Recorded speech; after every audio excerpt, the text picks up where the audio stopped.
Hi guys, it's Ray here from Man City Fan TV.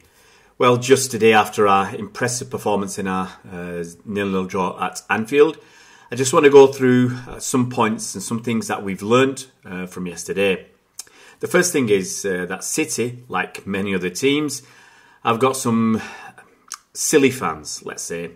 If you looked at Twitter and on social media yesterday, after Mahrez had missed the penalty, there were a few fans out there who were criticising him, and I think criticism is okay.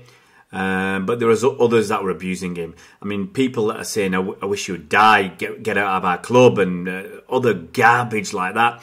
It's disgusting and it's disgraceful. And quite frankly, you're not even decent human beings, let alone decent fans. And let's be honest, you've got absolutely no place within our club. We don't want fans like that. We don't want fans who have knee-jerk reactions and go over the top and start abusing players, whether they're our players or opposition players. We can't stand for it. So I said yesterday on Twitter, if anybody's writing stuff like that, you know, and you retweet it or mention that people are doing things like that, give us their names. Let's block them. I mean, you know, take away some of their oxygen, take away something that they live for, take away their notoriety. Take away what they, trying to achieve. Let's just block them, move on.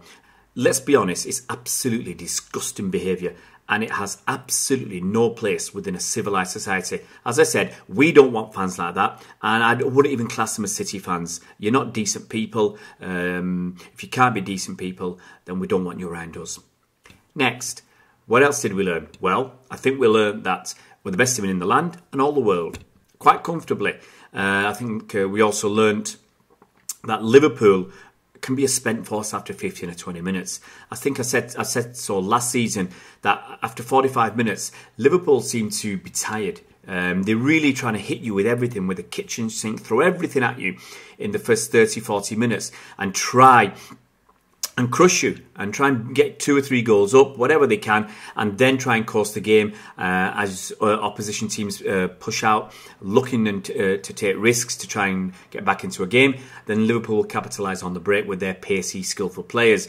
But you could see yesterday that, within 15 or 20 minutes, they didn't have anything left. Their energy seemed to be sapped. And we played a really canny game, especially at the back, just passing it around at the back, making their forwards use their energy and waste their energy chasing around between Edison and Stones and Laporte and Walker and Mendy and Fernandinho, and even Bernardo Silva was dropping back sometimes to pick up the ball. So that tired them out, and within 15 or 20 minutes, they weren't really pushing and pressing anymore. We also learned that Liverpool players are tired. I mean, they played a lot of games in a short space of time. That's what the media would tell us. I heard that on the TV yesterday, and you might read it here and there in some of the papers, that Liverpool players have had a tough week. They had to go to Napoli. They had to play at Napoli on Wednesday, and they've only had Thursday, Friday, Saturday, and most of Sunday to recover. City had an extra 24 hours, and they didn't have as far to travel by going to Germany. Let's be quite honest. The flying time, and I'm just going to pick this out of thin air, the flying time from Naples to Liverpool and the flying time from, let's say, Stuttgart to Manchester isn't going to be vastly different. To be honest, I'd be surprised if it's more than 20 minutes. And probably City had a trip to get to the airport as well after they played Hoffenheim. So really 20 or 30 minutes difference in flying time. You can't use that as an excuse. I mean, I did read that and I did hear that City had less to travel and they had an extra day's rest. Well, whoopee da, During the season, everybody plays roughly the same amount of games in roughly the same amount of time. So Liverpool have played 2 Champions League games and whatever the league games are, 8 league games.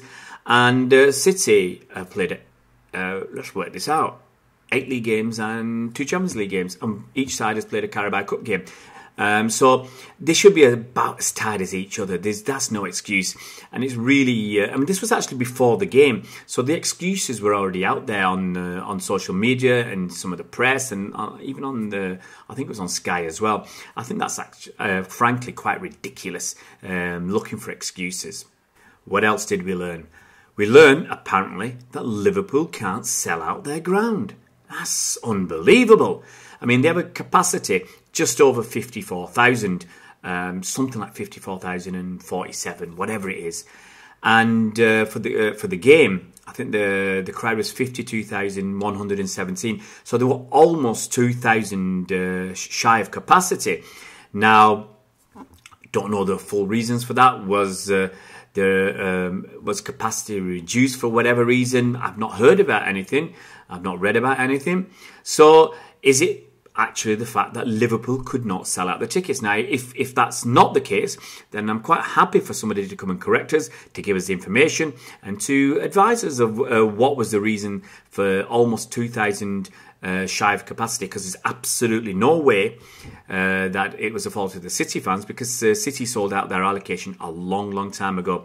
And actually, looking on social media, on Twitter and Facebook, getting hold of a ticket, an away ticket for Anfield, was it's harder than pulling hen's teeth. In all the time leading up to the game, I never saw a ticket offered, and it was only until the day of the game, I think it was the afternoon, that I saw the first ticket made available. And I think that's probably even harder than getting a ticket at the Swamp. So it wasn't the fault of City fans. So what we're talking about is that almost 2,000 Liverpool fans were not there. What's the reasons? And rolling on from that, we also have the issue where the fans were pretty quiet before the game. Yes, you get the rendition of "You Never Walk Alone" and flags waving and crowds cheering and whatsoever. But during the game, especially after the first 10 or 15 minutes, it felt pretty quiet. I mean, you could hear the City fans singing away, and Liverpool fans, they didn't really pipe up until their team were attacking now and again. And as the game went on, after the first 15 minutes, they didn't do that much attacking. There was probably more booing of Raheem Sterling. They were more vociferous, and they put the energy into booing Raheem Sterling rather than cheering on their own team. So yeah, where was the noise? Where was the famous Anfield atmosphere? Do we have to wait to a European Cup evening? One of those famous atmospheres from a European Cup night. I don't understand. I don't see where it was. And they only really got going when Mahrez missed the penalty, when he skied it way over the bar. And then, they let the voices be heard. But let's be quite honest, it was pretty deathly hush most of the game. And that was quite disappointing, and I expected more from Liverpool. And my last point, I don't think there was an attack on City's bus yesterday. Why was that? Does yesterday actually prove that if they want to, if they choose to, Merseyside Police can do a decent job? What's the difference between the last game and this? The last game, they were forewarned. Everybody knew about the letter and the emails and everything on social media that were going around, that there was a planned attack on City's bus. Now, this time around, I do believe they took more precautions. But why is it that this time around, Merseyside Police could keep the fans in check? Is it because the fans were well aware that City would have a lot of HD cameras? I think over 10 grand's worth of cameras on the bus to capture their faces, because Merseyside Police miserably failed to identify any of the attackers last time in the Champions League game. What's the reason? Why have Merseyside Police suddenly stepped up? Have they learned from the poor experience and the poor results from the last game? I don't know. Or did they actually bother this time? Because hey, to do it once was bad enough, but to do it twice, to let City's bus be attacked again a second time, well, I think that would be more than a coincidence, and it would actually show them up for what they did in the first time round as well. So, obviously they've got to save a little bit of face. I've never heard them really come out and say why it all kicked off last time, and why they're so unable to detain anybody and arrest anybody for the first bus attack. But hey, hopefully they're learning from experience, and in the future we won't see any opposition team bus attacked. Guys, If you haven't already subscribed to our YouTube channel, it'd be great if you could do that. Just click on the red button down below. Click on the bell icon so you're notified of any future videos when they come out. And if you like the video, it's always nice for you to just tick like. It's always nice to get a thumbs up. And keep following us during the international break. We'll have a video, at least one every day, on some exciting topics like finance. I'm hoping to do that in the next couple of weeks. And we look forward to the next home game. And it's great to say Raheem Sterling is still top of the league. See you around, Blues.